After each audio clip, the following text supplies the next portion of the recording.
सिंहस्थ कुंभमेळ्याच्या कामावरून साधू महंतांनी नाराजी व्यक्त केली आहे। त्र्यंबकेश्वरमध्ये सुरू असलेली सिंहस्थ कुंभमेळ्याची कामं चुकीच्या पद्धतीनं आणि धीम्या गतीनं होत असल्याचा साधू महंतांचा आरोप आहे। त्र्यंबकेश्वरमधील सर्व प्रमुख आखाड्यांचे साधू महंत एकवटले। कुंभमेळ्याला कमी कालावधी असताना निधी मिळत नसल्याची देखील साधू महंतांची तक्रार आहे। तर सर्व साधू महंत एकत्र येऊन मुख्यमंत्र्यांकडे ही तक्रार नोंदवणार आहेत। दिया है कितने दिन का उसका समय है वो जो, और हर हफ्ते में मीटिंग लो और उसका मॉनिटरिंग करो। हमको जानकारी दे दो। साधु के लिए कितना ये पहला सोचो। 10 अखाड़े। साधु के लिए कितना क्या दिक्कत है? जल्दी नहीं आएगी। वही ना, वही चलो सब ये क्या करेंगे, थोड़ा बना के 2-4 एक कोटी का हर अखाड़े का बस में, फिर बारिश आ गया, अब कुंभ आ गया, चलो भी छुट्टी, खा जाओ पैसे। इतना पैसा लगा, कम से कम 20 एक निर्धारित हो कि अखाड़े वाले को हम 20 कोटी देंगे, 10 कोटी देंगे। मतलब अब डिसाइड करो ना, पहले डिसाइड तो हो ही नहीं रहा।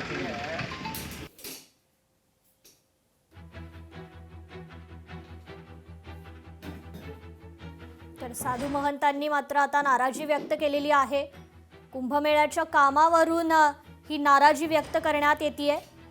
कुंभमेळा दरम्यान जी कामं करण्यात येत आहेत ती चुकीच्या पद्धतीनं होत असल्याचा या साधू महंतांचा आरोप आहे आणि हे सर्व साधू महंत आता एकवटलेले आहेत। हे सर्व मिळून आता मुख्यमंत्र्यांकडे याबद्दलची तक्रार देखील नोंदवणार आहेत।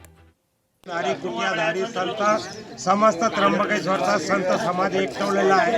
आमची मागणी सर्वात अगोदर आमच्या आखाड्याची आणि आमच्या साधूची आहे की आमची पूर्तता यांनी केली नाही। तिथून हा रोष उत्पन्न झाला आहे आणि कुंभमेळ्याचा कालावधी कमी राहिला, यांनी कामाला सुरुवात केली नाही आहे। आमची इच्छा आहे की हा कुंभमेळा व्यवस्थित आणि दक्षिण भारताचं नाव लौकिक व्हावा एवढीच इच्छा आहे। म्हणून आम्ही मुंबई गोवा राष्ट्रीय महामार्गावर वाहतूक कोंडी झाली आहे। कोलाड ते इंदापूर दरम्यान वाहनांच्या लांबच लांब रांगा लागल्यात। सलग सुट्ट्या आल्यानं कोकणात जाणाऱ्यांची संख्या वाढली आहे। प्रवीण दरेकर देखील वाहतूक कोंडीत अडकलेत। सामान्य माणसांना काय त्रास होत असेल याची कल्पना येते। यातून मार्ग काढण्यासाठी प्रयत्न करणार असल्याचं देखील दरेकर म्हणाले।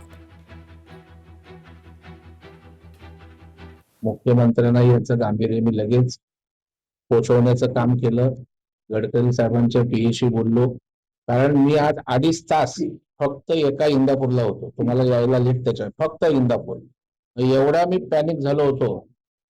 तर लोकांना नेहमी हा अनुभव त्रास 100% होत असणार आणि तुमच्या मार्फत मी सांगतो की मी स्वतः पाठपुरावा करेन आणि लवकरच, कारण शेवटी स्वतःचं जेव्हा जळतं तेव्हा कळतं।